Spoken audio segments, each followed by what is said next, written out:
Hello दोस्तों, मैं Sunil Sutar, junior account assistant in Indian railway. आप सभी का अपने यूट्यूब चैनल एसएस क्लासेस पे स्वागत करता हूं। दोस्तों, एनटीपीसी की अपनी सीरीज चल रही है, उसमें अपने एनटीपीसी के सीवीटी 1 और सीवीटी 2 के दोनों की क्लासेस कंबाइंड चल रही है। एक दिन सीवीटी 1 का, एक दिन सीवीटी 2 का। तो आज अपनी दोस्तों सीवीटी 2 की 12 जून की जो सेकेंड शिफ्ट का एग्जाम अपने आज करेंगे। इससे पहले जो भी शिफ्ट हुई है उनका आपने एग्जाम कर लिया है। अगर आपने टेस्ट नहीं लगाए हैं तो इनकी अलग अलग प्ले लिस्ट बनी हुई है, वहां जाके आप इनके टेस्ट लगा सकते हैं। और इससे पहले अपने दोस्तों एएलपी के सीवीटी 1 और सीवीटी 2 दोनों की अपनी क्लासेस कर ली है पीवाईक्यू। अगर आपने नहीं लगाए हैं तो यहाँ जाके दोनों की अलग अलग प्ले लिस्ट बनी हुई है और जिसका लिंक डिस्क्रिप्शन में दिया हुआ है। इनका भी और इन दोनों का भी अलग अलग लिंक दिया हुआ है, आप यहाँ से विजिट करके और इस क्लासेस को लगा सकते हैं। तो चलिए दोस्तों, अब अपनी क्लास को स्टार्ट करते हैं। तो उससे पहले अगर आपको रेलवे से संबंधित कोई भी जानकारी चाहिए दोस्तों, तो सुशील बटेसर यूट्यूब चैनल का लिंक मैंने आपको डिस्क्रिप्शन में दे दिया है। उस पर विजिट करके आप रेलवे से संबंधित कोई जानकारी चाहिए तो आप वहां से ले सकते हैं। ठीक है, तो चलिए क्लास को स्टार्ट करते हैं। और उससे पहले अगर आपने चैनल को सब्सक्राइब नहीं किया तो चैनल को सब्सक्राइब करें, बेल आइकन पे क्लिक जरूर कर लें, जिससे आपको वीडियो की नोटिफिकेशन टाइम पे मिल जाए। तो चलिए फर्स्ट क्वेश्चन पे चलते हैं। दोस्तों क्लास को पूरी लगाना, क्योंकि अच्छे क्वेश्चन आए हुए हैं। लेवल ये 5 का एग्जाम है, जो सीबीटी 2 का है लेवल 5 का, वो बढ़िया लेवल के सवाल आए हुए हैं, तो ध्यान से देखना क्लास को। विमल किसी परीक्षा में 46% अंक प्राप्त करता है, फिर भी 10 अंक से अनुत्तीर्ण हो जाता है। दोस्तों 46% अंक ले लिए इसने, ठीक है, और 10 अंक से फेल हो गया। अगर 10 अंक और मिल जाते इसको तो क्या हो जाता है, ये पास हो जाता है। इसका मतलब अपने को पासिंग मार्क निकालना है। ओके, यदि वह 52% अंक प्राप्त करता है, ठीक है, 52% अंक प्राप्त कर लिए, तो उसे न्यूनतम योग्यता अंकों से 8 अंक अधिक मिल गए। इसका मतलब जो पासिंग मार्क था, ये न्यूनतम योग्यता अंक पासिंग मार्क हो गया, इससे 8 अंक ज्यादा मिल गए। अगर ये मैं 8 इसमें से माइनस कर दूं तो पूरा पूरा पासिंग मार्क के इक्वल हो जाएगा। ये भी पासिंग मार्क के इक्वल है इतना पार्ट, और ये भी इक्वल है। इसका मतलब इन दोनों को मैं बराबर कर सकता हूँ। ठीक है, बस इतनी लाइन बनानी आ गई तो आपको एक झटके में आपका सवाल हो जाएगा। परीक्षा में उत्तीर्ण होने के लिए आवश्यक न्यूनतम अंक कितने थे? दोस्तों ये परसेंटेज वाला इधर लेके आओ, कितना बचेगा 6%। ये 8 माइनस का इधर लेके जाओ, कितना हो जाएगा 18। तो 6 कम 6, 6 तिया 18। इसका मतलब 1% की वैल्यू दोस्तों आपके पास आ गई 3। अगर टोटल अंक पूछा होता 100 तो 100% की वैल्यू 300 हो जाती। लेकिन दोस्तों आपको क्या पूछा है, आपको पूछा है न्यूनतम अंक कितने चाहिए पास होने के लिए। तो न्यूनतम अंक दोस्तों 46% अंक चाहिए। देखो प्रतिशत अंकों में पूछा है तो आप प्रतिशत को देख लो, 46% निकाल लो, प्लस 10 कर देंगे सीधा, या फिर 52% निकाल के 8 माइनस कर दो, तो 46 निकालो। इसका 46% कितना आएगा दोस्तों, तो 3 छीके 18 और 3 चौके 12 और 1 13। देखो 138 आ गया। 138 और 10 ये हो गए तो 148 आंसर हो जाएगा। नेक्स्ट, किसी ठोस अर्धगोले का पूर्ण पृष्ठीय क्षेत्रफल 1848 सेंटीमीटर स्क्वायर है। अर्धगोले के समतल पृष्ठ के व्यास की लंबाई कितनी होगी? देखो दोस्तों, अर्धगोला आपको सेमी हेमिस्फीयर दिया है, ठीक है, हेमिस्फीयर दिया है का पूर्ण पृष्ठीय क्षेत्रफल दिया है। इसका मतलब दोस्तों अगर ये आपका अर्धगोला है, इसको संपूर्ण पृष्ठीय क्षेत्रफल बोलने का मतलब हो दोस्तों, जो इसका ऊपर का पार्ट है ये वृत्ताकार होता है, ये सर्कल होता है, इसका एरिया भी क्या होगा, पाई आर स्क्वायर होगा। और इसका एरिया क्या होगा इधर वाले का, आप बोलोगे सर इसका पृष्ठीय क्षेत्रफल होता है 2 पाई आर स्क्वायर, ठीक है, ये पाई आर स्क्वायर और हो गया, तो कितना हो गया 3 पाई आर स्क्वायर।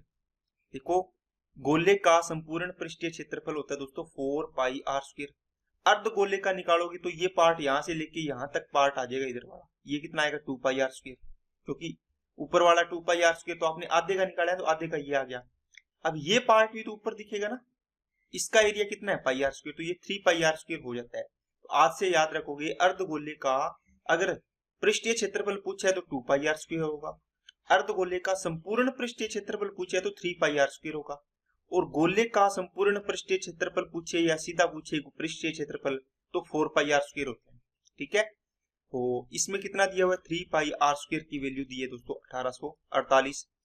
अर्धगोले की समतल आपको क्या पूछा है, व्यास की लंबाई पूछी है। तो यहाँ से वैल्यू पुट करो। देखो पाई की वैल्यू 22/7 रखनी है, तो आर स्क्वायर बराबर क्या आएगा 1848।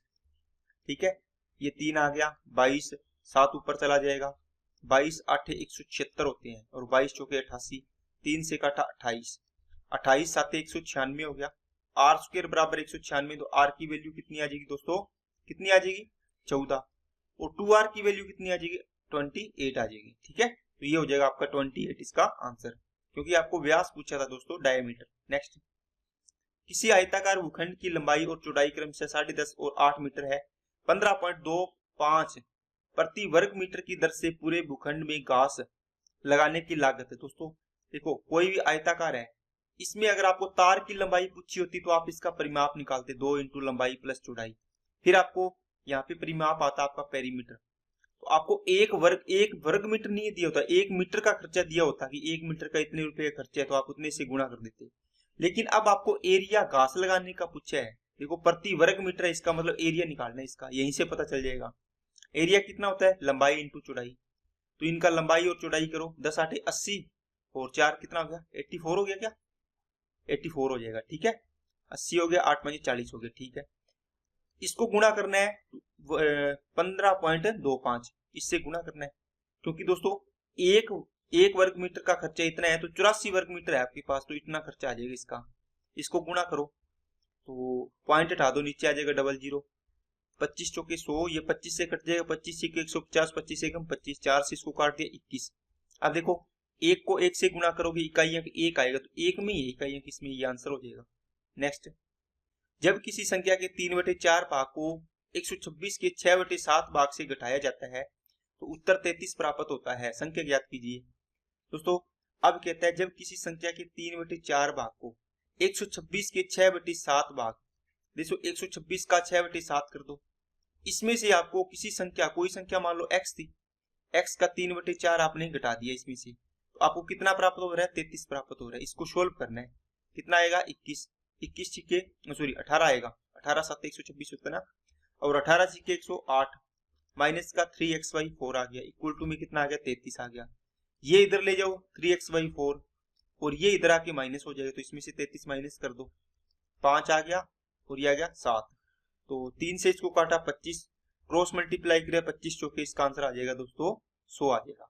ठीक है, नेक्स्ट, 24 और 18 के एलसीएम और एचसीएफ के का अंतर बताना है। दोस्तों 24 और 18 का बताओ एचसीएफ कितना आएगा इनका, एलसीएम पहले देख लो। सबसे बड़ी संख्या 24 है, 24 का 24 में डिवाइड जाएगा, पूरा पूरा जाएगा। ठीक है, क्या 24 में 18 का डिवाइड जा रहा है, नहीं जा रहा, कितनी देखो 6 इंटू 3 है, 6 चौके 24 तो आ गया पूरा पूरा, लेकिन 3 नहीं है, तो 3 से गुणा कर दो, इसका एलसीएम आ गया 72। और इसका क्या आएगा दोस्तों, एचसीएफ कितना आएगा बताओ, 6 तिया 18 होता है क्या, 6 तिया तो 6 आएगा है ना, तो इनका अंतर पूछा था, तो अंतर कितना आ जाएगा 66। नेक्स्ट, 162 ये सोल्व करना है, 162 क्या होता है 18 निम्न 162 आ गया, फिर ये भाग इसको भाग करना है, तो कितना आएगा 3 छिके 18, तो 6 आ गया, माइनस ये 49 कितनी बार जाएगा 3 बार जाएगा, 3 को 7 से डिवाइड करना है, इसका मतलब 3/7 आएगा। ठीक है, और 7 छिके 42 माइनस ये ना 49 को सॉरी ये 7 आएगा ना, तभी मैं सोचूं कितना गलत कैसे हो गया। देखो दोस्तों ये होता है 7 के क्यूब, ये होता है 7 के स्क्वायर, तो ये एक बार कट जाएगा तो 7 बचेगा, और 7 को 7 से डिवाइड करेंगे 1 आएगा, और 6 में से 1 गया 5 आंसर आ जाएगा। नेक्स्ट, 2 अंकों वाली एक धनात्मक संख्या के अंकों का गुणनफल 24 है। जब इस संख्या में 18 जोड़ा जाता है तो संख्या के अंकों का स्थान परस्पर बदल जाते हैं। वह छोटी से छोटी धनात्मक संख्या ज्ञात कीजिए जिसे दी गई संख्या में से घटाने पर प्राप्त संख्या पूर्ण वर्ग हो।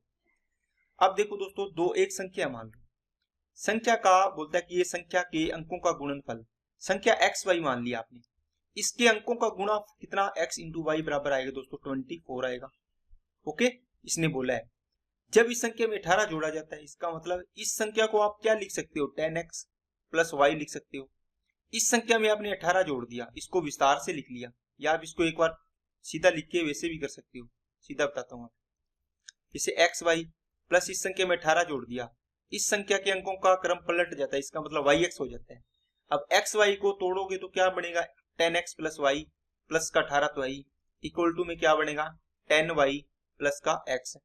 अब इसको इस साइड लेके आओगे तो क्या बचेगा, यहाँ पे बचेगा माइनस का 9x, और ये y इधर कटेगा तो ये कितना बचेगा 9y प्लस का, इधर आ गया 18। अब देखो यहाँ से 9 कॉमन आ जाएगा तो 9 into Y minus X equal to आ गया दोस्तों 18। यहाँ से y माइनस एक्स की वैल्यू कितनी आएगी दोस्तों 2 आएगी, ठीक है, 9 दुए 18। अब देखो इन दोनों संख्याओं का गुणा तो है 24, लेकिन इन दोनों संख्याओं का आपको क्या दिया है दोस्तों, अंतर कितना दिया है 2 आ गया, आपने निकाल लिया। इसका मतलब इसको इस प्रकार तोड़ना है, देखो 24 इंटू 1, 24 एकम 24 आएगा, 12 इंटू 2 कर सकते हो, 8 इंटू 3 कर सकते हो, 6 इंटू 4 कर सकते हो, 4 इंटू 6 कर सकते हो ना, ये तो रिपीट हो जाएगा, यहां तक कि देख लो। अब देखो आपने देखा कि 24 तो इनका गुणा सभी में आ रहा है, इससे भी आएगा इससे भी आएगा ना, लेकिन दोस्तों अंतर देखो, अंतर भी 2 आना चाहिए, इसमें अंतर 2 नहीं आ रहा, 23 अंतर आ रहा है, इसमें 10 अंतर आ रहा है, इसमें 8 का और 3 का कितना अंतर 5 आ रहा है, इसमें अंतर आ रहा है 2 का, तो ये आपका ये इसका फैक्टर हो जाएगा। इसका मतलब ये x की वैल्यू है या y की, देखो क्योंकि आपने y माइनस एक्स है, इसका मतलब 6 में से 4 गया 2, तो ये 6 हो गया 4 हो गया, तो y की वैल्यू 6, x की वैल्यू 4, तो आपकी संख्या क्या आएगी दोस्तों, ये 4 और 6 46। ओके, अब कहता है ये संख्या में से क्या घटाएं कि परफेक्ट स्क्वायर बन जाए, तो 46 में से बताओ इससे छोटी कौन सी है परफेक्ट स्क्वायर, आप बोलो सर 10 घटा दो, तो 36 इसका परफेक्ट स्क्वायर आ जाएगा ना, तो 10 घटाना पड़ेगा। ये सवाल दोस्तों अच्छे लेवल का सवाल है, इसमें मैंने ये सारी चीजें एक एक आपको कॉन्सेप्ट इसलिए बताया है ताकि ऐसा कोई क्वेश्चन बने तो आपको ये चीजें पता रहे कि हाँ इसके इस प्रकार भी आपके फैक्टर बना सकते हैं। करवाने को मैं डायरेक्ट आपको ये आपको डायरेक्ट बोल देता कि ये आएगा इसका, तो लेकिन आपको पता नहीं चलता कि बाकी चीजें इसमें क्या हो सकती है ना, ये भी तो बन सकता है। कई बार आगे मान लो ऐसा सवाल बन जाए उसमें अंतर मान लो 2 ना आए, 5 अंतर आए, यहाँ पे 5 आ रहा है ना, तो फिर आपका ये फैक्टर होगा। समझ में आई ना बात, अगर आपका अंतर यहाँ पे 10 आ रहा होगा तो फिर ये फैक्टर लेना पड़ेगा, बाकी छोड़नी पड़ेंगे। तो ये चीजें सारी आपको सीखनी चाहिए। नेक्स्ट, किसी वस्तु को 1729 में बेचने पर रोहिणी को 30% की हानि हुई, 16% का लाभ प्राप्त करने के लिए उस वस्तु को किस मूल्य पर बेचना चाहिए। दोस्तों 1729 रुपए में बेचने पर 30 की हानि हुई, इसका मतलब इसने बेचा कितने में होगा 70 में, तो 70% की वैल्यू आपको दे रखी है। अब कहता है कि 16% लाभ कमाना है तो 116 की वैल्यू निकालनी पड़ेगी आपको। तो यहां से देखो ये 7 से काटा 10 बार, 7 दुए 14, 3 7 चौके 28 और 4 7 7 49। अब देखो एक अंक छोड़ के डेसिमल लगा देंगे, इसको मत काटना, 10 है तो 10 का 10 पड़े रहने दो, इसको गुणा करना है बस। 7 छिके 42, देखो इकाई अंक इसमें आ रहा है, देखो 0 है इसको तो छोड़ दो चाहिए पीछे वाला, इसको कोई मतलब नहीं है। 7 छिके 42, एक अंक छोड़ के डेसिमल आएगा ना, और 7 छिके 42 इसमें आ रहा है, तो इसका देखो 7 छिके 42 आ गया 2, और या फिर आपको 2 अंक तक निकाल लो, इसका कितना आएगा 7 छिके 42, 2 आ गया 4 आ गया, और 6 चौके 24, 6 चौके 24 और 7 एकम 7, 24 7 31, 31 और 4 35। देखो इकाई अंक यहाँ पे दूसरा दाई का अंक 5 आएगा, तो इसमें 2 आ रहा है इसमें 5 आ रहा है, इसका मतलब ये आपका ऑप्शन हो जाएगा। बाकी अगर आपको ना पता चले तो आप इसको आराम से गुणा भी कर सकते हो दोस्तों, ठीक है। अगर आपने यहां तक सवाल कर लिया तो इस सिंपल सवाल को गलत मत करना। Next, cot square theta equal to 1 plus cos square theta minus sine square theta, theta की वैल्यू 90 0 और 90 के बीच है, इसकी वैल्यू ज्ञात करनी है। दोस्तों देखो आपको sine square theta plus cos square theta equal to होता है कितना 1। यहां से आपको अगर ये पूछे कोस स्क्वायर थीटा बराबर 1 माइनस साइन स्क्वायर थीटा होगा, बताओ 1 माइनस साइन स्क्वायर थीटा की जगह अपने कोस स्क्वायर थीटा लिख सकते हैं क्या। ये देखो 1 माइनस साइन स्क्वायर थीटा, आप बोलो sir cot square theta equal to cos square theta, ये भी कोस स्क्वायर थीटा 1 है तो ये 2 हो जाएगा, है ना, डबल हो गया। इसको तोड़ोगे तो ये कोस स्क्वायर थीटा बनेगा, नीचे बनेगा साइन स्क्वायर थीटा बनेगा, इक्वल टू में 2 कोस स्क्वायर थीटा है, तो कोस स्क्वायर से कोस स्क्वायर कैंसिल हो जाएगा। यहां से इसको क्रॉस मल्टीप्लाई करके क्या करोगे, sine square theta equal to आएगा 2 1/2 सॉरी, और साइन थीटा की वैल्यू आ जाएगी दोस्तों 1/√2। देखो साइन थीटा कितनी वैल्यू रखें थीटा की कि 1/2 वैल्यू आ जाए साइन की, आप बोलोगे सर 45 डिग्री पे होता है, तो इसका मतलब थीटा की वैल्यू आ गई 45। इसमें थीटा की वैल्यू 45 रखोगे, tan 45 का मान 1 का स्क्वायर 1 हो गया, प्लस कोसेक 45 का मान, देखो साइन 45 का मान 1/√2 है तो इसका उल्टा होता है तो √2 हो जाएगा, है ना। इसका स्क्वायर करना है √2 का तो 2 आ जाएगा, 2 और 1 कितना हो जाएगा 3। नेक्स्ट, जब किसी संख्या के 1/3 में 5 जोड़ा जाता है तो योगफल 59 प्राप्त होता है, संख्या ज्ञात कीजिए। देखो जब किसी संख्या मान लो संख्या है x के 1/3 में संख्या का 1/3 कर दिया, इसमें 5 जोड़ दिया आपने, तो संख्या योगफल कितना प्राप्त होता है इनका 59। तो x/3 इक्वल टू आ गया 54 आ गया। और इसको क्रॉस मल्टीप्लाई गुणा करके क्या करोगे, इनको गुणा करो, 3 चौके 12 और 3 5 15 और 1 16, 162 आंसर आ जाएगा। नेक्स्ट 12 पिछले 12 महीनों के दौरान सुनिधि ने औसतन 6250 रुपए प्रति माह की कमाई की। पहले 10 महीनों के दौरान उसकी औसत कमाई 5800 थी। अंतिम 2 महीनों के दौरान सुनिधि की प्रति माह औसत कमाई कितनी थी। दोस्तों इसको मैं एक आपको एलिगेशन से बताता हूँ और एक डायरेक्ट बताता हूँ। देखो 12 महीनों का इसका एवरेज दिया हुआ दोस्तों 6250। 10 महीनों का एवरेज इसने दे रखा है दोस्तों कितना 5800, कितना पूरा 5800 है। अब 2 महीनों का इसने पूछा कि एवरेज कितना होना चाहिए। अब देखो 6250 मान लो पूरे साल का था, अगर ये ही रहता है इसका, तो बताओ इनमें ये कमी है 10 महीनों में, लेकिन ये कितनी कमी है दोस्तों, माइनस का 450 की। ठीक है, क्योंकि इससे 12 महीनों के एवरेज से ये 450 कम है तो माइनस कर दो। अब देखो कितने महीनों में कम है, 10 महीनों में कम है तो 10 से गुणा कर दो। एक महीने का 450 कम है तो 10 महीनों का कितना कम हो गया, 45 हो जाएगा। अब इसको देखो, इसमें आपको जोड़ना पड़ेगा क्योंकि यहाँ कमी है तो इसमें वृद्धि करनी पड़ेगी, तभी तो आपको इसके बराबर लेके आओगे इस एवरेज के, है ना। इसमें आपने ऐड किया 4500 हो गया ये। अब इसको 2 से डिवाइड करेंगे क्योंकि ये 2 महीनों का है दोस्तों, यहाँ पे 2 से डिवाइड करेंगे। अगर 1 महीना का होता तो डिवाइड ही नहीं करते, एक ऑटोमेटिक आपका वही आंसर आना था। इसको डिवाइड करोगे तो 2200 कितना आ जाएगा, 50 आ जाएगा। ओके, इसमें ऐड कर दो इन दोनों को तो कितना आ जाएगा 8500। अब दोस्तों इसको अगर एलिगेशन से करोगे तो उससे भी आसान हो जाएगा। देखो 10 मंथ का और 2 मंथ का, 10 मंथ का दे रखा है दोस्तों आपको 5800, 2 मंथ का आपको ज्ञात करना है, टोटल आपको 6250 दे रखा है। ठीक है, यहां से आपको एलिगेशन लगाना है तो इनके महीनों का एवरेज देखो कितना आएगा 5 और ये कितना आएगा 1, इसका मतलब इनका रेशियो दोस्तों 5:1। अब देखो ये तो ज्ञात करना है, ये आप इससे निकाल सकते हो इसका एलिगेशन लगा के, कितना अंतर आएगा 450। अब देखो 1 की वैल्यू 450 तो 5 की वैल्यू कर दो 5 गुना, तो ये आ जाएगा 2250। कितना आ जाएगा 2250। अब दोस्तों आप क्या करो, इसको यहां देखो आपने इससे ये सॉल्यूशन किया था, इधर वाला किया था ना ये, है ना। अब देखो आपने ये वैल्यू निकाली है, इसके अकॉर्डिंग ये वैल्यू निकालनी है। बताओ आपने इन दोनों में क्या किया कि ये वैल्यू आई, आप बोलो सर इन दोनों को हमने माइनस किया है, यहां माइनस किया तो यहां प्लस कर दो। जो इन दोनों को उल्टा करना है, मतलब प्लस है तो माइनस करना है, माइनस है तो प्लस करना है। यहाँ प्लस किया है तो यहाँ माइनस करेंगे, यहाँ माइनस है तो यहाँ प्लस करेंगे। ओके, अब इनको प्लस करोगे तो आपका कितना आ जाएगा 8500, आपका आंसर आ जाएगा। बिल्कुल आसान सा सवाल है दोस्तों। ठीक है, बाकी तीसरा तरीका, एक महीने का एवरेज 6250 है तो 62 से इससे गुणा करोगे तो 6250 को गुणा कर दो 12 से, ये टोटल आ जाएगा। 10 महीनों का 5800 के अकॉर्डिंग इतना आ जाएगा। ओके, अब इसमें से ये माइनस करोगे तो ये 2 महीनों का देख लो, ये एवरेज निकाले आपका, ऐसे भी आंसर आ जाएगा बेसिक से। नेक्स्ट, एक निश्चित राशि 40% वार्षिक चक्रवृद्धि ब्याज की दर पर 2 वर्ष के लिए निवेशित की गई थी। उस ब्याज की गणना वार्षिक चक्रवृद्धि आधार पर की गई थी। यदि ब्याज की गणना अर्धवार्षिक चक्रवृद्धि आधार पर की गई होती तो 2 वर्ष बाद परिपक्वता पर देय राशि 4544 रुपए अधिक होती। निवेश की गई धनराशि बता दी कितनी है।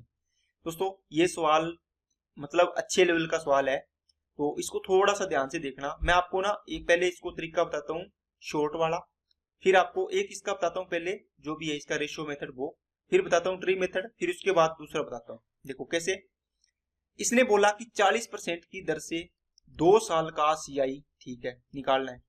अब कहता है कि अगर इस तरीके से ना होता तो आपको, ये तो था ईयरली कैलकुलेट करना है वार्षिक, ये है अर्धवार्षिक हाफ ईयरली कैलकुलेट करना है। ठीक है, तो 40% है, इसका हाफ ईयरली करोगे तो कितना हो जाएगा 20% हो जाएगी दर तो, लेकिन टाइम देखो 2 से कितना साल हो जाएगा 4 साल हो जाएगा। ओके, अब देखो इन दोनों में इतना अधिक मिलेगा वो आपको दिया हुआ है और परसेंटेज में अपने निकाल लेंगे। तो सबसे बेस्ट तरीका दोस्तों, जब भी आपको दर इस प्रकार की दी हो 10%, 20%, 40% है, सिंपल आप इसको सोल्व करो पहले ज्यादा वाले को। तो 20% की फ्रैक्शन वैल्यू होती है दोस्तों 1/5। ओके, अब देखो 1/5 नीचे वाला प्रिंसिपल है, ऊपर वाला क्या आएगा ब्याज आएगा, इंटरेस्ट आएगा। आप इसमें ट्री मेथड में क्या मानते हो, इसका जो प्रिंसिपल होता है जितने साल होते हैं उसकी पावर मानते हो, प्रिंसिपल की पावर है ना, कितना है 5, तो 5 की पावर इसका 4 मान लो, कितना आएगा दोस्तों ₹625 आप प्रिंसिपल मान लो। ठीक है, अब मैं इसको डायरेक्ट लिख रहा हूँ, आप समझ गए होंगे क्योंकि मैंने ये चीजें अच्छे से करवा रखी है दोस्तों। मान लो ₹625 आपने मान लिए प्रिंसिपल, पहला साल, दूसरा साल, तीसरा साल, चौथा साल। ओके, पहले साल देखो 20% का मतलब 1/5 लगेगा, इसका मतलब ₹125 ब्याज लगेगा। बताओ, दूसरे साल इस पर ₹125 ब्याज आ गया, लेकिन इस ब्याज पर भी 1/5 लगेगा, तो कितना आएगा दोस्तों? आप बोलो सर 25 का 1/5 आएगा ₹25। तीसरे साल फिर ₹125 ब्याज मिलेगा इस पर। इससे ऊपर जितने भी है 125, 125 और 25, इन तीनों पर फिर 1/5 मतलब 20% ब्याज मिलेगा। या तो आप इनका अलग अलग निकाल लो या तीनों को जोड़ के एक बार निकाल दो। 125, 125, 250, 275, 275 का 1/5 कर दो, 5 5 25, 5 5 25, ये 55 आ गया। चौथे साल ये इस पे 125 लगेगा। अब देखो 3 साल 125 ये 375 हो गए और ये 25 400 हो गए, 455 का 1/5 कर दो बस। ठीक है, तो 5 नहीं 45 और ये आ गया 91, ये आपका ब्याज आ गया। अब इसको जोड़ लो, कितना आएगा? 125 को कितने से गुणा करना है? 4 से, तो ये हो जाएगा 500। और ये कितना हो गया? 5 10 और 1 11, और ये 9 और 5 14 और 2 16 और 1 17, इसका मतलब ये हो गया 671। तो टोटल सीआई कितना हो गया दोस्तों? 6671। इसी प्रकार ये मूलधन यहाँ लिया ना, ये मूलधन यहाँ ले लो आप। ओके, इसी मूलधन से सोल्व करोगे तो आपको पॉइंट्स में वैल्यू नहीं जाएगी, पहला साल और दूसरा साल बस। इसका 2/5 होता है, इसका 2/5 करो, 1/5 करोगे कितना आएगा? 125, तो 2/5 250, इसका भी 2/5 250, फिर इस पर 2/5 करोगे तो ₹100 आ जाएगा। इनको ऐड किया 500 600 आ गया। अब देखो इन दोनों का अंतर कितना आ रहा है? 71। 71 की वैल्यू आपको दे रखी है दोस्तों 4544। आपको क्या पूछा है? निवेश, मतलब 625 की वैल्यू निकालनी है। ठीक है, ये आप इसको सोल्व कर सकते हो। देखो दोस्तों, ये मैंने आपको एक एक चीज समझाई है तो इसमें टाइम लगा है, लेकिन अगर आप खुद करोगे इसको स्पीड से तो आपका ये सवाल जल्दी हो जाएगा। ठीक है, क्योंकि इसमें फिक्स ये परसेंटेज है ना 40% है, ये आसान वाली दे रखी है, तो आप इसको आराम से कर सकते हैं। अब दोस्तों इसका दूसरा तरीका मैं आपको बताता हूं। क्या? 40% की दर से 2 साल का सीआई और 20% की दर से 4 साल की सीआई का इफेक्टिव रेट निकाल लो। यहां से कितना आएगा? 40 प्लस 40 प्लस 40 इंटू 40 बटे कितना आएगा दोस्तों? 100 आएगा। ओके, इसको सोल्व किया तो 96% आ गया आपका सीआई की दर आ गई 2 ईयर की। इसको सोल्व करो तो 20%, 20%, 20% और 20%, ये 4 साल हो गए। इन दोनों को सोल्व करोगे, देखो दो दो को सोल्व किया जाता है, ये 44% आएगा, आपको पता है। इसको सोल्व करोगे 44% आएगा। अब इन दोनों में वापस लगा दो इफेक्टिव रेट, 44 और 44 से 44 प्लस 44 प्लस 44 इंटू 44 बटे 100। ठीक है दोस्तों, ये तो मैं आपको समझाने के लिए लिख रहा हूं, नहीं तो मैं डायरेक्ट अपने इसको सीधा करते। 44 और 44 88 हो गया डायरेक्ट, प्लस 44 इंटू 44 19 36 हो गया ना स्क्वायर, और 2 अंक छोड़ के डेसिमल लगाना, इसमें डायरेक्ट जोड़ देते। ये कितना आ गया? 3 6 हो गया, 17 हो गया, 107। देखो ये 107.36% आया, ये 96। इनका अंतर बताओ कितना है? 4 और 7 11.36% का अंतर आ गया। ये वैल्यू 4544 दे रखी है, आपको 100% की वैल्यू निकालनी है, ये आप वैल्यू निकाल सकते हैं। ठीक है दोस्तों, चलिए नेक्स्ट पे। नेक्स्ट इसको सोल्व करना दोस्तों, ये कितना आएगा? 31 36 किसका वर्गमूल होता है दोस्तों? 6 और ये 5। ठीक है ना, 56 का होता है। 56 का ये भाग का, इसका मतलब ये 56 इसके नीचे आएगा। इसको सोल्व कर लिया, अपनी छोड़ देना इसको। अब इसको डिवाइड करना है तो करके देखो, 4 से जा रहा है क्या? 14 चौकी 56, 14 छिक 84। ठीक है, 14 चौकी 56, 14 छिक 84, 14 चौकी 56, इससे काटा 16, 16 दिए 48, तो 27 इंटू 48 आ गया, इक्वल टू में y प्लस 640 आ गया। इनका गुणा करो, 27 चौके 108, 27 आठे 216, ये आ गया 9 6 2 1296 में से 640 माइनस करना है, 6 आ गया। इकाई अंक 6 किसमें है? 2 में है क्या? तो ये आ गया 5, तो 656 वाला आंसर आ जाएगा। नेक्स्ट, साधारण ब्याज पर दी गई एक निश्चित धनराशि 12% की दर से 3 वर्ष में ₹34 हो जाती है। देखो दोस्तों, 3 साल में इसका ब्याज कितना बनेगा? 36% हो जाती है। इसका मतलब है 100% मूलधन है, तो टोटल इसका मिश्र धन कितना हो गया? 136। 136 की वैल्यू 3400। धनराशि 100% मानी है, 100 की वैल्यू ज्ञात करनी है, तो इसको करो 3400 डिवाइड बाई 136 इंटू में कितना आ गया? 100। इसको काटा 100 पर गया, इसको काटा 4 बार जाएगा, 4 से इसको काट दिया 25, तो 25 तो आपका आंसर आ गया। नेक्स्ट, ABCD एक चक्रीय चतुर्भुज है। AB वृत्त का व्यास है, ठीक है, एक है वृत्त, इसमें ABCD दिया हुआ है। AB वृत्त का व्यास है दोस्तों, A और B, ठीक है, ये पॉइंट A हो गया, ये पॉइंट B हो गया, इसका केंद्र मान लो O है, ABC और D हो गया, ये C मान लो और यहाँ पे कर देना इसका D कर देना। ACD कहाँ है, ACD ये कोण आपको दिया हुआ दोस्तों, कितना, सॉरी ACD आपको दिया हुआ है इसके अंदर 35 डिग्री। आपको पूछे इसका मान BAD का, BAD का मान पूछा है, ये कैसे निकालेंगे दोस्तों। देखो चक्रीय चतुर्भुज है, तो यहाँ देखो एक आपके पास थ्योरम होती है कि वृत्त है, वृत्त के अंदर ये इसका क्या है, व्यास है, व्यास द्वारा परिधि पर बना कोण समकोण होता है, व्यास द्वारा परिधि पर बना कोण समकोण होता है, ये दोस्तों यहाँ पर ही मिलेंगे, व्यास द्वारा परिधि पर बना कोण समकोण होता है, व्यास द्वारा परिधि पर बना कोण समकोण होता है। बताओ ये जो है AB, इस व्यास द्वारा परिधि पर ये कोण 90 डिग्री नहीं बना क्या, आप बोलो सर बन गया। इसका मतलब ये पूरा कोण बताओ इसका चक्रीय चतुर्भुज का कितना हो गया, 90, 30, 120, 125 हो गया। अब देखो चक्रीय चतुर्भुज के सम्मुख कोणों का योग 180 डिग्री होता है। ये चक्रीय चतुर्भुज है, इसका ये कोण और इस कोण का योग 180 होना चाहिए। ये 125 है तो ये कितना बचेगा, 125 इसमें से माइनस कर दो तो 55 डिग्री आपका आंसर आ जाएगा, ठीक है।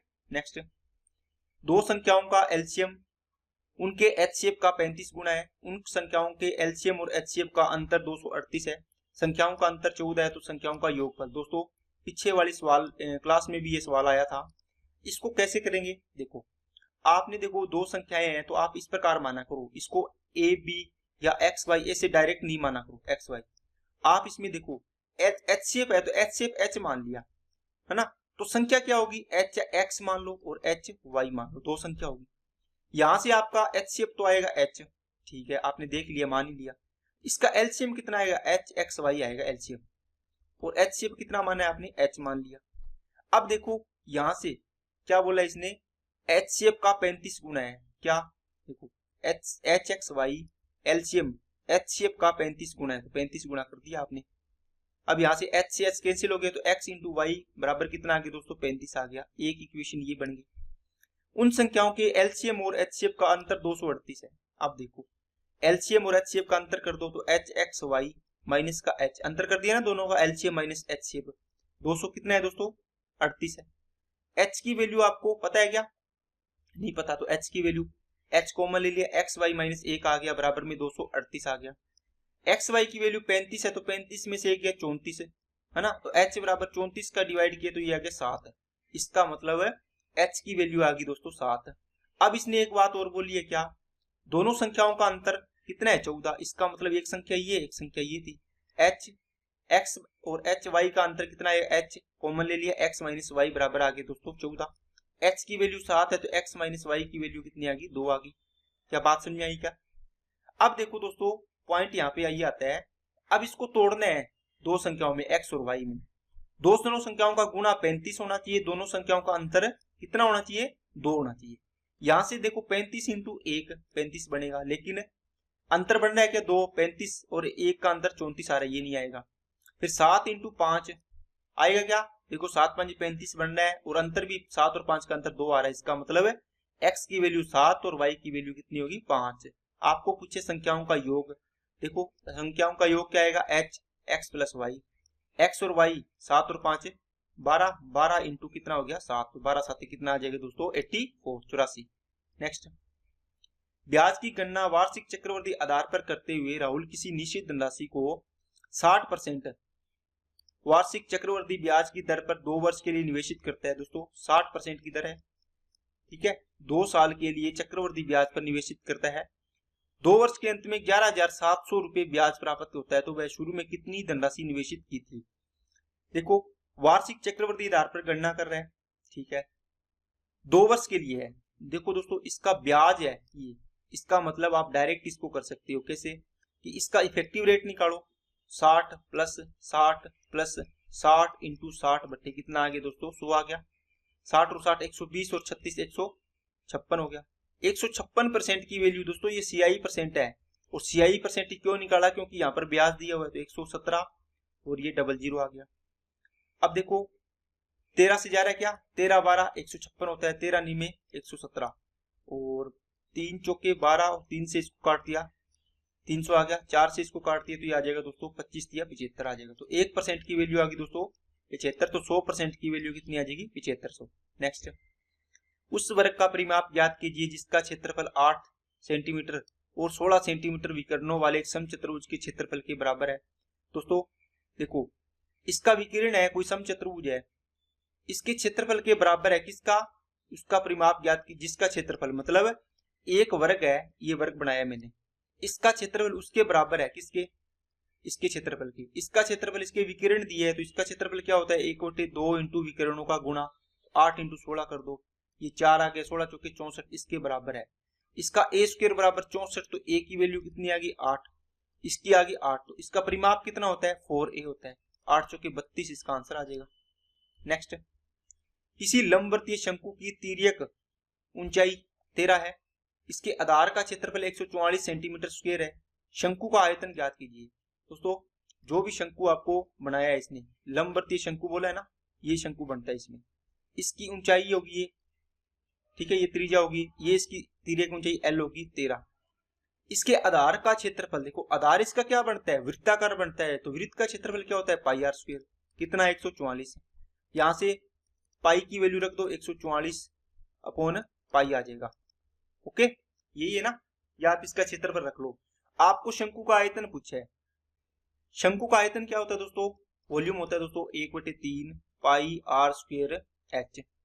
ठीक है, आप देखो आपके पास h नहीं है, ये h निकालनी पड़ेगी, त्रिज्या भी नहीं है, त्रिज्या कैसे निकालोगे दोस्तों, देखो 144 पाई था तो पाई से तो पाई कैंसिल हो जाएगा, यहाँ पे गुणा में पाई था तो पाई कट गया, r की वैल्यू कितनी आ जाएगी 12, ये 12 आ गई, ये 13 है तो ये कितना आएगा 5 ट्रिपलेट से, 5 12 13 का ट्रिपलेट होता है, इसका निकाल दो अब 1/3 इंटू पाई आर स्क्वायर की वैल्यू तो आपके पास है ही दोस्तों 144 पाई, इसको सोल्व करने की जरूरत नहीं है, h की वैल्यू निकालनी थी, वो कितनी है ये 5 है, ये बस इसको किया 3 चौके 12 और 3 8 24, 48 5 240 पाई इसका आंसर आ जाएगा। नेक्स्ट, रामकृष्ण एक संख्या p के 3/4, तो p का 3/4 कर दो, एक अन्य संख्या q के 2/3 कर दिया, घटाता है, इनको घटाया इसने और उससे अंतर के रूप में 5/8 प्राप्त होता है, ये 5/8 हो गया।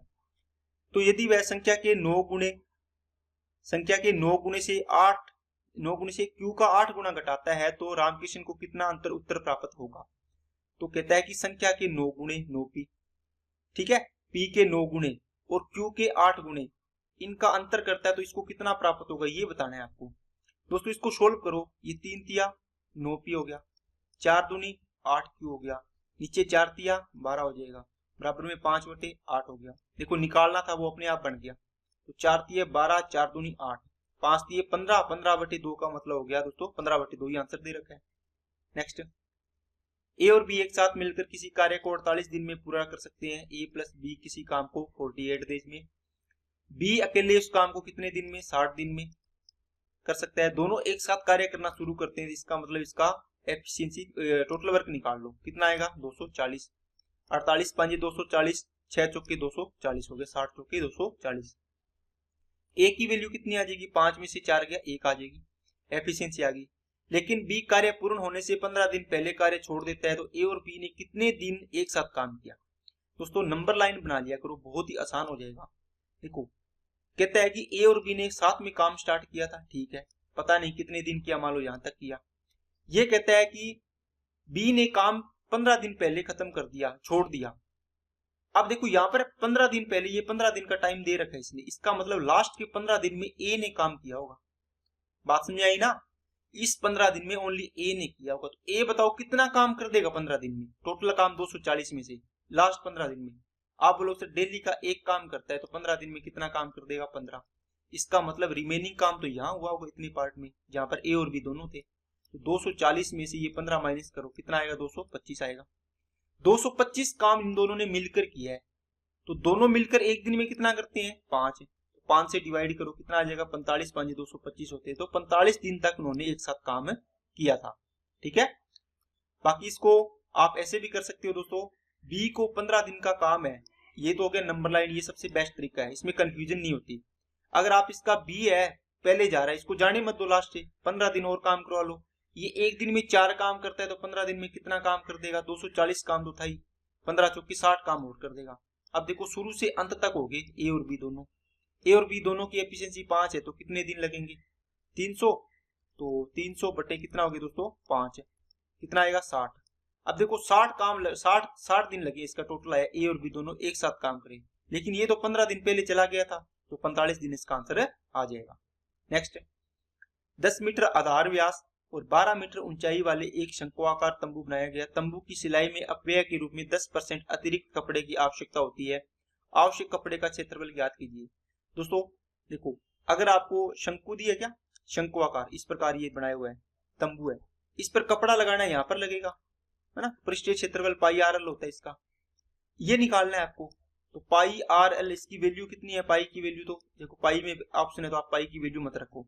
आर की वैल्यू कितनी है, 10 सेंटीमीटर आधार व्यास है, इसका मतलब त्रिज्या कितनी हो जाएगी 5 हो जाएगी, इंटू में 5 आ गया। एल की वैल्यू कितनी आएगी, ये 12 ऊंचाई दे रखी है, 5 12 ये 13 आ जाएगी, इसको 13 कर दो, 13 5 65 पाई आ गया। इतना इसका खर्चा लगता, कपड़ा लगता, लेकिन कहता है कि कटिंग वगैरह में एक्स्ट्रा खर्च हो गया ना, जैसे अपने कपड़े सिलवाते हैं तो जैसे 5 मीटर कपड़ा लेके गए, इसमें छोटे छोटे टुकड़े होते हैं, वो वेस्टेज जाता है ना, तो इसलिए 5 मीटर कपड़ा में से कपड़े में यूज तो कम ही होता है, बाकी वेस्टेज चला जाता है। इसने कहा कि इतना तो लगना ही लगना है, इसके अलावा 10% और लग जाएगा, तो 10% का मतलब 11/10 कर दो, इसको करोगे तो कितना आएगा 5 और 6 11 और ये आ गया 7 और एक अंक छोड़ के डेसिमल लगाओगे तो ये कितना गया 71.5 पाई आंसर आ जाएगा। नेक्स्ट, एक निश्चित वार्षिक साधारण ब्याज की दर पर 1 वर्ष के लिए निवेशित एक निश्चित धनराशि की परिपक्वता पर देय मिश्रधन 1484 है। यदि ब्याज की दर 2% अधिक होती तो प्राप्त मिश्रधन 26.50 रुपए अधिक होता, तो मूल दर में निवेशित धनराशि पर कितना ब्याज दिया गया था, कितना ब्याज दिया गया था। देखो दोस्तों, ये कहता है कि 2% अधिक होती तो मिश्रधन 26.50 रुपए अधिक होता है, इसका मतलब 2% की वैल्यू दे रखी है दोस्तों आपको, कितनी 26.5 रुपए या 26.50 लिख लो। आपको पूछा मूल दर पर निवेशित धनराशि पर कितना ब्याज मिलता। देखो 2% की वैल्यू 26.5 है, तो 100% की वैल्यू कितनी आती, इसकी निकाल के देखो, 26.5 बटे 2 इंटू में क्या करोगे 100 करोगे, पॉइंट हटाओगे नीचे 10 आएगा, 10 से 1 जीरो कट गई, 2 से इसको काट दिया 5, ठीक है। तो ये आ गया 5 5 25, 5 के 30 और 2 32 और 3 आ गया 5 2 10 और 3 1325, 1325 आ गया। तो ये इसको मूलधन इतना मिलना है, तो 1484 रुपए मिला इसको, 1484 में से माइनस करो, 14 में से 5 गया 9 और 7 में से 2 गया 5 और ये आ गया 1, तो 159 रुपए इसको ब्याज मिलता, ठीक है ना। देखो दोस्तों, आपने 2% की वैल्यू आपको दे रखी है, आपने प्रिंसिपल निकाल लिया 100%, आपको ये पता चला कि अमाउंट आपने मान लो 120 रुपए दिए, 120%, आपको यहाँ से घटा के पता चल गया कि कितने रुपए आपने ब्याज दिए 20 रुपए, 20% है ना। जिससे मान लो मैंने प्रिंसिपल निकाल लिया कितना 1325, आपने मिश्रधन दिया था कितनी मूल दर पर, यहाँ पर कितना दिया था, मिश्रधन कितना है 1484, आपको पूछा कि ये ब्याज कितना दिया था 159 रुपए। ओके, नेक्स्ट, एक संख्या के 29.5% का मान इतना है दोस्तों, 29.5 इसका मान है, तो इसकी वैल्यू इसके नीचे आ जाएगी, ठीक है। 100% की संख्या पूछिए आपको तो निकाल दो, ठीक है। इसको देखो ऊपर 2 अंक छोड़ के डेसिमल है, ये से कट जाएगा क्योंकि ये नीचे आएंगे 100 और ये नीचे कट गया, ये 1 अंक छोड़ के डेसिमल है ऊपर लगा दो, 59 को 10 बार गया, ये इसको शायद 5 बार जाएगा, तो 5 2 10 आ जाएगा, तो 2 आंसर आ जाएगा। ये वैसा सवाल है दोस्तों, आपको बोल दिया किसी संख्या के 25% की वैल्यू मान लो कितनी है 50 है, तो संख्या बताओ, तो आप क्या करते हो 100% की वैल्यू निकालते हो, 50 बटे 25 और इंटू में 100, बस ये पॉइंटों में दे दी तो आपको कंफ्यूजन हो रही है, बाकी चीज तो यही है सेम। नेक्स्ट, 36 सेंटीमीटर व्यास और 12 सेंटीमीटर ऊंचाई वाले ठोस धात्विक शंकु को पिघलाकर प्रत्येक 3 सेंटीमीटर त्रिज्या वाले समान आकार के ठोस गोले बनाए जाते हैं, इससे कितने गोले बनाए जाएंगे। दोस्तों ये कहता है एक शंकु है, उसको पिघला के क्या बनाना है आपको, गोले बनाने छोटे छोटे, इस प्रकार एक बड़ा शंकु दे रखा है, इसको पिघला के आपको बनाने छोटे छोटे गोले बनाने हैं। 3 सेंटीमीटर थ्री जगह। अब आपको बताना है कि ये कितने बढ़ेंगे, आपको नहीं पता कितने बढ़ेंगे। अब बताओ इसका आयतन इसका आयतन बराबर कर दो। इसका आयतन होता है 1/3 pi R square H equal to किसके, एन बढ़ेंगे। एक गोले का या स्फीयर का आयतन कितना होगा, 4/3 पाई आर क्यूब, मतलब इसका आर क्यूब अलग होगा, आर अलग है ना, इसकी 3 है, इसकी तो अलग थी। अब इसको सोल्व करो, पाई से पाई कैंसिल हो जाएगा, 3 से 3 कैंसिल हो गया, वैल्यू पुट कर दो दोस्तों। अब देखो यहाँ पर ये दोनों तो कट गए, आपके पास आर स्क्वायर एच बचा है, यहाँ पे क्या बचा है, आर की क्यूब, ये 4 बचा है और एन बचा है। आर स्क्वायर एच यहाँ पे बचे एन इंटू 4 इंटू आर की क्यूब।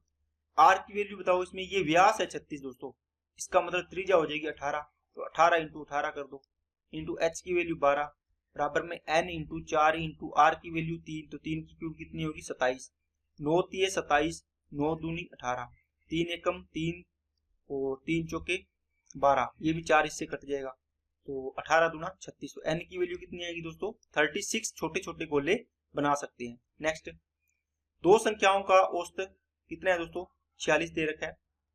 एक तीसरी संख्या को मिलाने पर तीनों संख्याओं का संयुक्त औसत 43 हो जाता है। तो तीसरी संख्या दोस्तों, दो संख्याओं का एवरेज 46 है, तो टोटल हो गया 92। तीन संख्याओं का एवरेज कितना है, 43 है, तो 3 तिया 9, 3 चौके 12, 129 है। देखो इसमें से ये माइनस कर दो, 9 में से 7 2 गया 7, तो 7 वाला एक ही ऑप्शन है, तो 37 आ जाएगी तीसरी संख्या बस। नेक्स्ट, एक व्यक्ति 3 मिनट में 825 मीटर चलता है, किलोमीटर प्रति घंटा में 825 मीटर है। ये 3 मिनट को 60 सेकंड से गुणा कर दो, तो ये सेकंड में आ गया। अब मीटर प्रति सेकंड है, इसको घंटा में बदलना है, 18/5 से गुणा कर दो। काटो इसको, 3 से काटा कितना आएगा, 3 छीके 18, और 6 एकम 6, 6 से काटा 10 बार गया, 5 एकम 5, 5 से काटा तो 5 एकम 5, 3 5 छीके 30, 5 5 25, तो देखो 10 से डिवाइड कर दो तो 16.5 किलोमीटर प्रति घंटा इसका आंसर आ जाएगा। Next, sin 2x equal to cos 60 cos 30 sin 60 sin 30, निम्नलिखित में से कौन सा tan x plus sec x का मान संभावित हो सकता है। दोस्तों यहां से देखो आपको वैल्यू निकालनी है बस। cos 60 का मान क्या होता है, 1/2 होता है, इंटू में cos 30 का मान कितना होता है, √3/2 होता है, प्लस sin 60 का मान कितना होता है, √3/2 होता है, और sin 30 का मान होता है 1/2 होता है। ये किसके इक्वल है, sin 2x के इक्वल है। यहां से इसको सोल्व करो, देखो दोनों सेम ही है, √3/4 आएगा, √3/4, ये 2√3/4 बन जाएगा जोड़ने के बाद, तो √3/2 बन गया। तो sin 2x इक्वल टू √3/2। देखो अगर साइन में अपने थीटा की वैल्यू पुट करें तो कौन सी वैल्यू होती है, √3/2 किस पर होती है, आप बोलो सर थीटा की वैल्यू अपने 60 डिग्री पर √3/2 होता है। इसका मतलब इसमें थीटा कितना है, 2x, तो 2x की वैल्यू कितनी आ जाएगी, 60 डिग्री, x की वैल्यू कितनी आ जाएगी, 30 डिग्री, बस 30 इसमें पुट करनी है। tan 30 प्लस sec 30 की वैल्यू आपको यहाँ पे पुट करनी है और आपका आंसर आ जाएगा √3। ठीक है। नेक्स्ट, एक छड़ी को दो भागों में इस प्रकार तोड़ा गया है कि जिनकी लंबाइयों का अनुपात 7:11 है। छोटे भाग की लंबाई कितनी है, 77 सेंटीमीटर, संपूर्ण छड़ी की लंबाई, दोस्तों रेशो का सवाल है। छोटा भाग कौन सा इसमें, 7, तो 7 की वैल्यू 77, कितना गुणा है 11, तो बड़े आपको पूछे टोटल की, टोटल कितना है 18, तो 18 का भी 11 गुणा कर दो, ये 8 आ गया, ये 9 आ गया, 1 आ गया, तो 198। ये सेंटीमीटर में है, आपको मीटर में पूछे इसमें, तो इसको 100 से डिवाइड कर दो, तो 1.98 मीटर आपका आंसर आ जाएगा। नेक्स्ट, एक किसी कार्य के 75% भाग को 30 दिन में 75% को, देखो दोस्तों 30 दिन में करता है, तो 100% काम निकालना होता है अपने को, कितने दिन में करेगा, तो 30/75 इंटू में कितना आ जाएगा 100, तो 25 तिया 75, 25 चौका 100, 3 से काटा 10, 10 चौके 40%, 40 दिन। इसका मतलब एक किसी काम को, कंप्लीट काम को, मतलब 100% वर्क को 40 दिन में करता है। बी उसी काम के 50% को कितने में करता है, 18 में, तो 100% काम कितने में करेगा, 36 दिन में, ये आ गया 36 डेज। एक साथ मिलकर कार्य करते हैं तो कार्य का कितना भाग एक दिन में पूर्ण होगा। दोस्तों इनको देखो, इसका एलसीएम कितना आएगा दोस्तों, 40 और 36 का, 40 इंटू कितना आएगा 9, 360 आएगा क्या, तो 4 नीम 36, और 36 को किया तो 10 बार गया, 10 और 9 19 काम करेंगे एक दिन में, लेकिन टोटल काम कितना है 360, तो 360 में से 19 काम करेंगे, तो एक दिन में इतना काम करेंगे, एक दिन का ही तो पूछा, तो ये आंसर हो जाएगा। नेक्स्ट, 15, 2, 7, 8, 11, 5 और इसका माध्यिका। दोस्तों माध्यिका के लिए सबसे पहले आरोही क्रम में लगाते हैं। मैं हर एक सवाल में आपको यही बताता हूं, आपको ध्यान रखना है। सबसे छोटी संख्या 2, 5, 7, 8, 8 के बाद में क्या आएगा 11, ठीक है, 2, 5 और 7, 8, फिर आगे 11, फिर 14 और फिर 15। कितनी होगी 1, 2, 3, 4, 5, 6, 7। जब भी विषम संख्या हो तो बीच वाली संख्या क्या होती है, माध्यिका होती है। 3 इधर छोड़ दो, 3 इधर छोड़ दो, बीच वाली कितनी आ गई 8, तो 8 आपकी क्या आ गई माध्यिका। नेक्स्ट, ये दोस्तों अप्रोक्स में सोल्व करना है दोस्तों। निकटतम मान पूरा पूरा नहीं होता, थोड़ा सा पढ़ लिया करो। ये लाइन ये ऐसे नहीं दी होती ऊपर वाली लाइन। 9.99 है तो इसका मतलब इसको 10 मान सकते हो।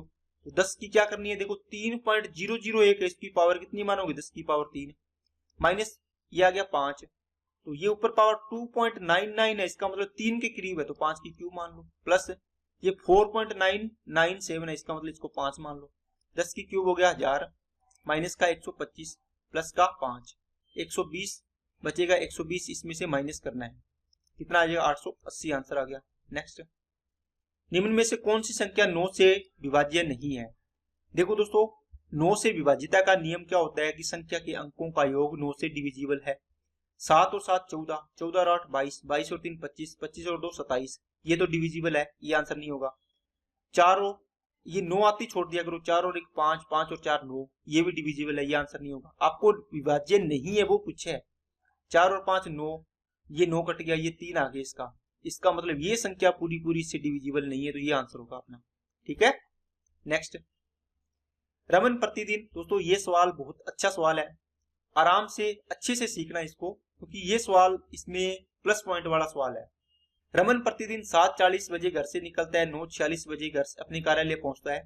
एक दिन वह 7:40 बजे अपने घर से निकलता है, लेकिन 1/4 दूरी सामान्य चाल की 6/7 चाल से और शेष दूरी को सामान्य चाल की 6/5 चाल से तय करता है। रमन उस दिन कितने बजे कार्यालय पहुंचा। दोस्तों मैं इसका पहले बेसिक बता देता हूं आपको, बेसिक से इसको करना चाहिए। वैसे देखो ये यहां से अपने घर से निकलता है, इसकी डी दूरी मान लो घर से यहां तक की, ठीक है। अब इसकी स्पीड देखो, इसको टाइम कितना लगा, 7:40 पे निकला, 9:46 पर पहुंचा, 7 और 2 9, तो 2 घंटे और 6 मिनट आया इसका। इसको आप मिनट में चेंज कर लो तो कितनी बनेगी, 2 घंटे का मतलब 120 और 6 126 मिनट बन गई है, 126 मिनट। अब देखो यहां से अगर स्पीड निकालनी हो आपको, देखो ये पूरी इतनी दूरी डी की डी दूरी ये एक समान चाल से तय कर रहा है एस स्पीड से, तो डी दूरी है और इसकी कितना आएगा 126, 126 मिनट है। ये डी अपने किलोमीटर में मान लो, कैसे मान लो जी, इसको घंटे में चेंज करेंगे तो 60 से डिवाइड करो तो ऊपर आएगा 60, है ना। तो इसको काटा तो 21 आया, इसको काटा तो कितना आ गया 10। इसका मतलब इसकी स्पीड आ गई दोस्तों 10d अपॉन कितनी आ गई 21। टाइम आपको दिया ही था। अब इसने क्या किया, इस दूरी का 1/4 भाग, इसका मतलब d का 1/4 भाग इसने दूरी तय की है, d/4 कितने से, सामान्य 1/4 दूरी को देखो, 1/4 दूरी को सामान्य चाल की 6/7 से, सामान्य चाल कितनी थी ये रही। ये टाइम निकाल रहे हैं दोस्तों, ये डी दूरी का, पहले डी पार्ट का डी मतलब चौथे हिस्से का, फिर तीसरे हिस्से का, दोनों का टाइम ऐड कर देंगे, टोटल टाइम आ जाएगा। इतनी दूरी को तय करता है ये 10d अपॉन 21, ये तो सामान्य चाल थी, इसकी चाल का 6/7 चाल से बस, प्लस बाकी कितनी बच गई d/4, तो ये 3d/4 बच गई रिमेनिंग दूरी। इस दूरी को करता है, ये सामान्य चाल कितनी है 10d अपॉन 21, ये देखो ये रही, इसके शेष दूरी को 6/5 चाल से, तो 6/5 चाल से इसको तय करवा दो। ये इसको काटोगे ना तो ये टाइम बन जाएगा, ठीक है। देखो दूरी बटे चाल, दूरी बटे चाल टाइम आएगा, इसको करो। अब इसको सोल्व करो, ये 4 नीचे है यहाँ पे, ये इसको सोल्व कर लो जी। अब इसको 4 को मैं यहाँ ले आऊंगा तो d से d तो कट ही गया, इसमें भी d से d कट जाएगा, बस सोल्व करने वाली चीजें बचेगी। ऊपर कितना आएगा दोस्तों 21 7 147 और नीचे कितना आएगा 10 6 60 आएगा। ओके देखो 21 7 147 ये ऊपर चला जाएगा, 10 6 60 बचे नीचे तो 60 आ गया, प्लस ये 21 5 105, ऊपर कितना है 3 है, 3 इंटू 105, नीचे आएगा दोस्तों 10 इंटू 6 60। ओके इतना ही आएगा ना, और ये नीचे सॉरी 4 हो रहेगा, ये 4 यहाँ पर गुणा हुआ ना इसके साथ, ये 4 इसमें भी गुणा हो जाएगा। ये आ गया नीचे 240, तो इसको हर सेम है तो इसको जोड़ दो ऊपर वाले को 147, प्लस ये कितना हो जाएगा 315 हो गया।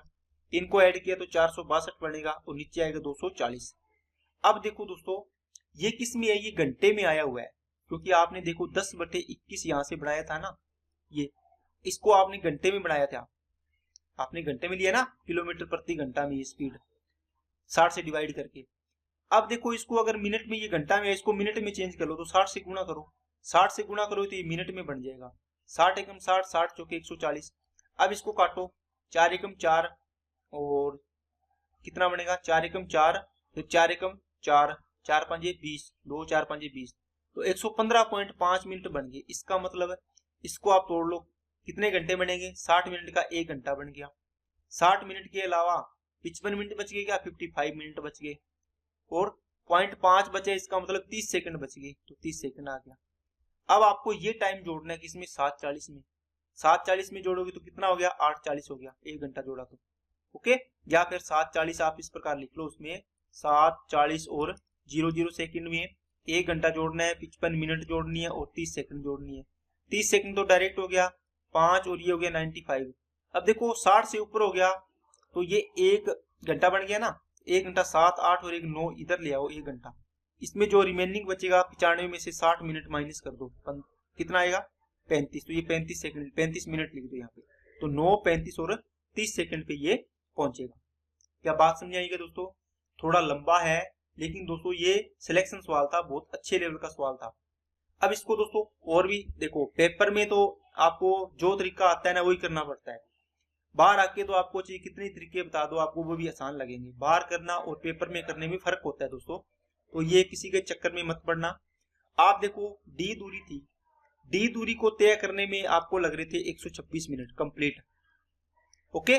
अब मेरे को बताओ अगर डी का मैं 4th हिस्सा करूंगा तो मेरे को कितना टाइम लगेगा, आप करोगे सर डी इसका भी चौथा टाइम लगेगा, इतना मिनट लगेंगे मेरे को, है ना।